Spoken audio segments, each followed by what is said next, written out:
Yo, YouTube, what's up with your boy? Sports and Fitness Rants. I'm back, guys. Click that like button. Subscribe to my channel. What's up, guys? Welcome back, man. Welcome back, guys. Got another great video for you guys today. Thanks for tuning in. Good morning. I hope you guys are doing good this morning, man. I hope your weekend is going good. And in this video, I want to talk about something that I touched on the other day.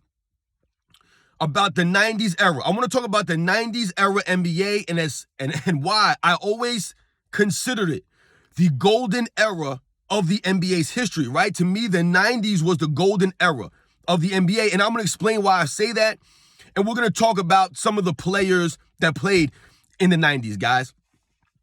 As usual, I want to thank you guys, man, for all your love, for the comments, everything, guys. I really appreciate it, man. You guys have been showing my channel some love, and you guys are understanding why I make these videos.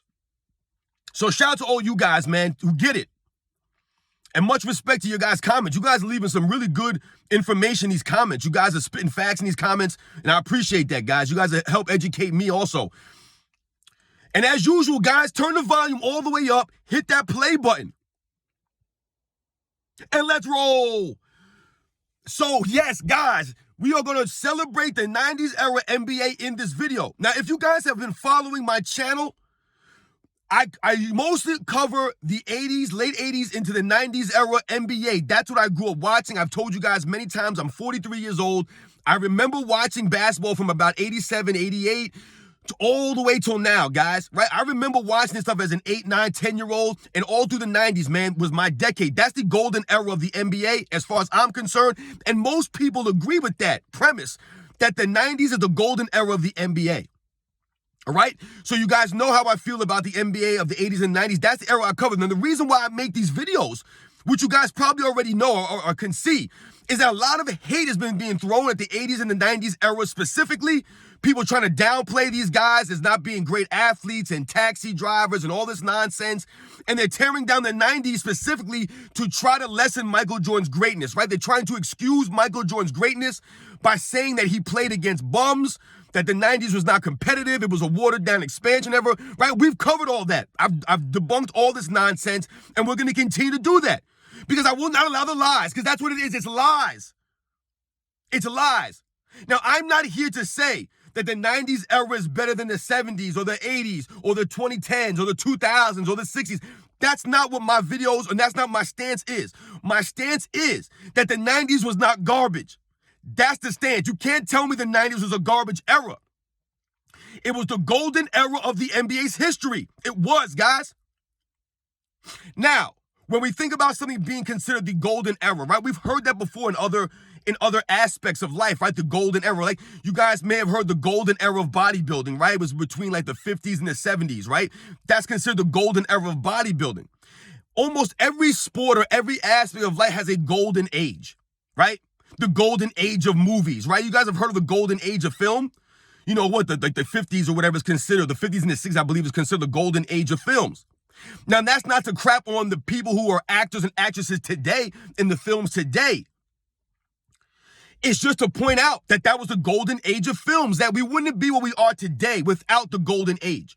So when we talk about basketball, and I'm telling you guys that the 90s, that transition from the late 80s into the 90s is the golden era of NBA. Why do I say that? And what does the golden era mean? If you look at the definition of the golden era, it says that it's a time of great prosperity, a time of great,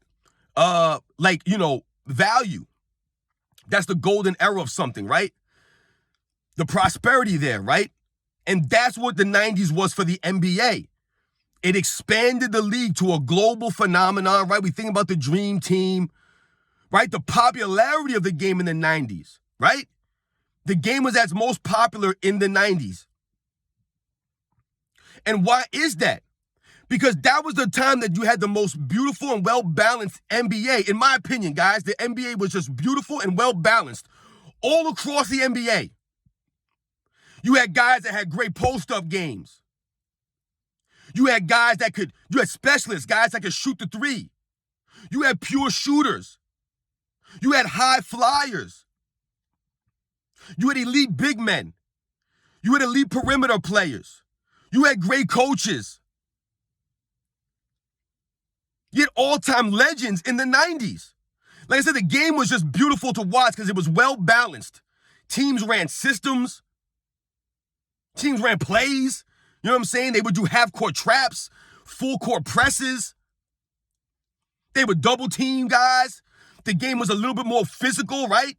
It wasn't as physical as the 80s. That was starting to get a little bit less, right? They would, flagrant fouls. They would make flagrant fouls now and ejections and things like that. But from that transition from the 80s into the 90s, man, the game was still physical. Like I said, the game was just well-balanced. It was a well-balanced game in the 90s. To me, it was the best balance. Because like I said, you had guys who could knock down the three-point shot. You had specialists. You had pure shooters. You had perimeter plays. You had the great low-post plays. You had guys who had post games, right? Guys had great fundamentals. The game was just beautiful to watch. That's why it was so popular. Not to mention the players. Now, in this video, guys, you guys know, I normally do my videos off the top of the head. I do not write down stuff most of the time. I go off of memory, guys, things that I remember watching and just memory. But I had to write down a lot of these guys' names. I wanted to make sure I shouted some of these guys out, some of these guys who don't get any recognition from the 90s.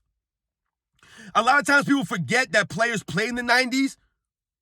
They think they only played in the 80s. They don't remember that they played in the 90s, or they think they only played in the 2000s. But some of these guys came into the NBA in the late 90s. They forget this. I've told you the 90s was the bridge from the 80s to the 2000s. The 90s, that era of the 90s was the bridge, man. When you're talking about players from the 80s transitioning into the 90s and then players from the 90s transitioning to the 2000s, I mean, it was stacked with all-time greats, man. All-time greats. And that from that 80s into the 90s and the 90s into the early 2000s, man. And I'm going to read some of these guys' names off, man. I'm just going to try to ramble some of these guys' names off and shout these guys out, man.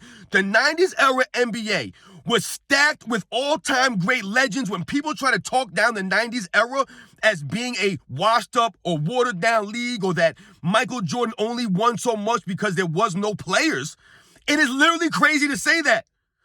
The 90s might be the most star-studded era in NBA history. Like I said, I'm not here campaigning for the 90s over any other era. What I'm saying is we have to put respect on the 90s. The 90s gets crapped on a lot. A lot, especially lately. And we know why they're doing that. So let's go, guys. Let's go. Let's read off some of these names of bums that played in the 90s. These guys are not that great, right? Chris Mullin. Chris Mullin wasn't that great. Chris Mullin was on the Dream Team, man. Put some respect on Chris Mullin. That dude was disgusting, man. He was nice. Tim Hardaway. Tim Hardaway came with the killer crossover, the UTEP two-step. Tim Hardaway wasn't a good player. He was a bum. Shout out to Tim Hardaway, man. Kevin Johnson, man. Kevin Johnson, another underrated guy who should be in the Hall of Fame, gets no love. Kevin Johnson, because he played in an era with all-time great point guards, gets no love. Right, because he played with Magic Johnson. He played with John Stockton. He played with a lot of these great point guards, Isaiah Thomas. They all played in the same era as a Kevin Johnson. But Kevin Johnson is an all-time legend, man. Shout out to Kevin Johnson. The man averaged like 20 and 10 assists for like 4 or 5 years straight. Shout out to Kevin Johnson, man. Tom Chambers, another underrated player from the 90s, the 80s, 90s transition. A lot of these guys played in the 80s and the 90s, guys. It was that transition. Some of these guys also played in the late 90s into the early 2000s. I told you the 90s was the bridge of greatness. Alex English, Clyde Drexler, Drazen Petrovic, Jerome Kersey, Terry Porter, Buck Williams, Mitch Richmond, Chris Webber, John Starks, Clifford Robinson, Buck Williams, Danny Ainge, Vlade Divac. I mean, think about some of the foreign guys, the European players that played in the 90s, man. Think about this. A lot of people think that the European players weren't around until the 2000s and stuff like that. Guys like Tony Parker and Manu Ginobili. But you had guys from these European countries in the 90s that were great. Guys like Drazen Petrovic. I mentioned Vlade Divac, who doesn't get a lot of credit also. But a guy named Sarunas Marciulionis, who you guys have probably never even heard of, who's in the Hall of Fame mostly for his European career, but the guy had a very solid NBA career. Was a really good shooter. Sarunas Marciulionis played for the Golden State Warriors, I believe, in a couple other teams. But, these guys from Lithuania, there were some European players. A Detlef Schrempf, who played in the 90s, man, from Germany. who was almost like a Dirk Nowitzki before Dirk Nowitzki. A 6'10" power forward that could shoot the lights out. He was a better playmaker than Dirk Nowitzki, Detlef Schrempf. Don't get no credit though, Detlef Schrempf though, right? Playing the 90s, man. James Worthy, Alonzo Mourning, Latrell Sprewell, Larry Johnson, Stacey Augmon. I mean, guys, the names that I haven't even named the big name guys yet, really. We all know the guys who played in the 90s, man. It was stacked with legends. Hakeem Olajuwon, Scottie Pippen, David Robinson, Shaquille O'Neal, Penny Hardaway, Grant Hill, Charles Barkley, Karl Malone, Patrick Ewing, Isaiah Thomas, Magic Johnson, Larry Bird, Kevin McHale, Robert Parrish, Dennis Rodman. I mean, just guys, John Stockton, Gary Payton, Shawn Kemp, Mark Price, Larry Nance, Brad Daugherty, Ron Harper, Sean Elliott. I mean, I'm naming Dikembe Mutombo, John Starks, Gerald Wilkins, Dominique Wilkins. I mean, all these guys that played in the 90s, guys. Kobe Bryant, Allen Iverson, right? These guys came in the late 90s. That's the bridge I was talking about, guys. Guys like Allen Iverson, Kobe Bryant, Tim Duncan, coming in the late 90s, Jason Kidd, Grant Hill. That was the evolution of the game, right? Guys like Magic Johnson and Michael Jordan and Dr. J paving the way for Kobe Bryant's and Allen Iverson's, right? I mean, when people try to talk down on the 90s era, it doesn't make any sense, guys, because when I grew up watching the NBA in the 90s specifically, literally, there were Hall of Famers every time you turn the TV on. Every time teams were playing, there was a legend out there on the court, man. Legends. And these are not also rans. These are not like guys who are barely making the Hall of Fame. When I'm talking about guys like a Michael Jordan, and I'm talking about a Karl Malone, or a Charles Barkley, or Hakeem Olajuwon, or a David Robinson, or a Clyde Drexler, or a Kobe Bryant. We're talking about the greatest players at these positions. A Tim Duncan. You can't name many players at the center position greater than Hakeem Olajuwon, or David Robinson. You can't name anybody greater than who? Than Tim Duncan or Karl Malone or Charles Barkley at that power forward position. Michael Jordan, Clyde Drexler, Kobe Bryant, these guys are considered top 5 shooting guards of all time. Played in the 90s. Now, yes, was Kobe Bryant in his peak in the 90s? Absolutely not. He came in very young. But he still played in the 90s, guys. He still played in the 90s. Same thing with a Tim Duncan. He played in the 90s. Yeah, it might have only been 2 seasons, but it still counts, guys. It was the bridge. He started in the 90s. If you turned on a basketball game in 1998, San Antonio Spurs against the Chicago Bulls, Tim Duncan would be on the court against Michael Jordan. You would have Tim Duncan, David Robinson, Scottie Pippen, and Michael Jordan and Dennis Rodman. You'd have all these guys on the court together at that time. Same thing with Kobe Bryant and Lakers. You'd have Shaq out there with Kobe going against Hakeem Olajuwon. Going against Karl Malone and John Stockton on the Utah Jazz. They played each other in the 90s. Jason Kidd, Grant Hill, Penny Hardaway. I mean, just think about the names, guys. Think about these guys I'm talking about. These are great. I mean, you at one point in the NBA in 1993, you had Shaquille O'Neal, Michael Jordan, Hakeem Olajuwon, Charles Barkley. I mean, think about these legends that you had in the NBA in 1993. At any given point in the 90s, like I've told you guys, on any team, you had a Hall of Famer, man, or an all-star player, caliber player. So, when people try to talk about the 90s not being that great, guys, it's the golden era of the NBA. It's the golden era. And I'm not saying it's the best era in the NBA or it's better than all. Every era is whatever it is. However, when we think about something being considered the golden era of something, I've told you guys it's a time of great prosperity and enjoyment. And that's what we felt when we watched 90s era NBA.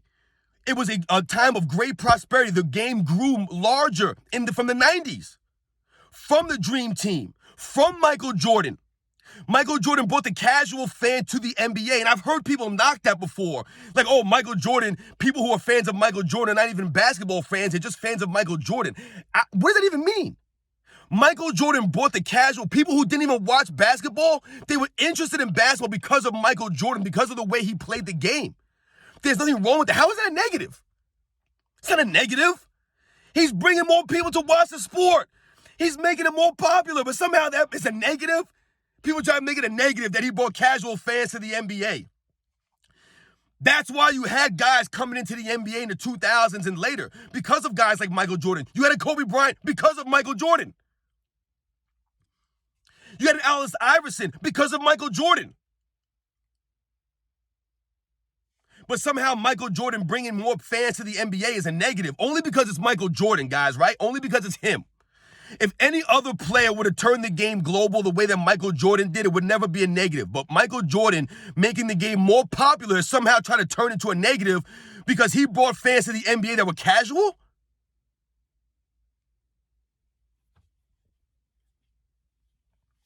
Listen, you guys know the truth, man.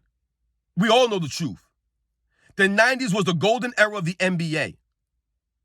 It was the time of most prosperity. I told you it was the most balanced NBA. The most balanced. When you watch the game on the court, like I said, you had great post-up players. You had great perimeter players. You had great dunkers. You had great athletes. You had big men. You had it all in the 90s. Like I told you, you had guys that could shoot the three, the specialists. You had the perimeter shooters. You had the pure shooters. You had the guys, the big name guys.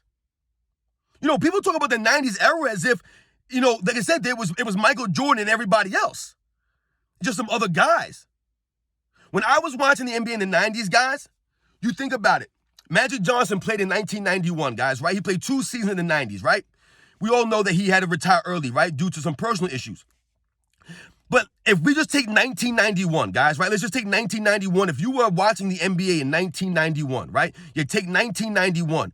At the time, in the NBA, at that time, you had Magic Johnson playing in the NBA, who at that time was considered the greatest point guard of all time. He's still considered the greatest point guard of all time, but I'm just saying at that time, Magic Johnson was considered the greatest point guard of all time.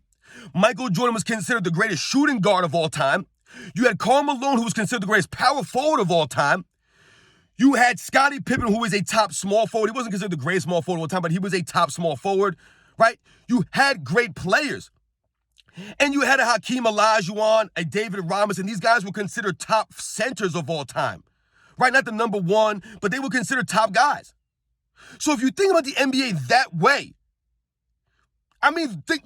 that's how great it was. That's how great it was. And after Magic Johnson, you had guys like Isaiah Thomas. You had guys like a John Stockton, a Gary Payton, a Jason Kidd. You're talking about primetime point guards, man. I didn't mention Kevin Johnson or a Terry Porter or a Mark Price or Mark Jackson. There were guys all over the NBA, guys. We talk about the shooting guard position. We talk about Michael Jordan. We talk about Clyde Drexler. We talk about Mitch Richmond. We talk about Latrell Sprewell, who I forgot to mention. We think about some of these great shooting guards. And Alvin Robertson. We think about the small forward positions. We think about a Scottie Pippen. We think about a Chris Mullin, who doesn't get no love. Shout out to Chris Mullin, man. Dude was great. That's why he was on the Dream Team. Some people be like, why was Chris Mullin on the Dream Team? Go look at Chris Mullin from about 89 to about 93, 94. The man was putting up 25 points a game every season. And the guy was a really good playmaker. And Chris Mullin wasn't a spot-up shooter. Chris Mullin could beat you off the dribble, cross you up, and jade on you, man. He wasn't just some spot-up shooter, man, Chris Mullin. So shout out, guys. This video's going long. I know. I'm sorry, man, but this is a very passionate subject, man. I'm tired of people crapping on the 90s era NBA.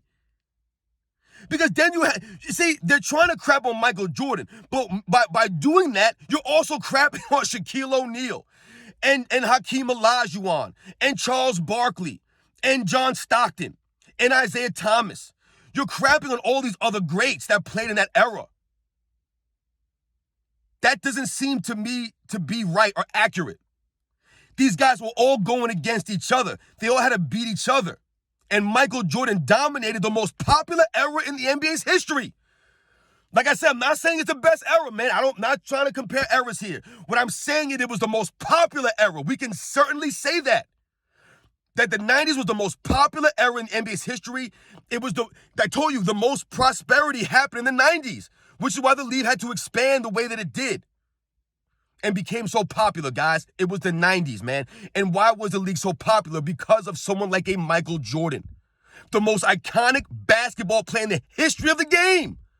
The greatest basketball player of all time. It's not ironic that the greatest basketball player of all time was also in the most popular era of all time.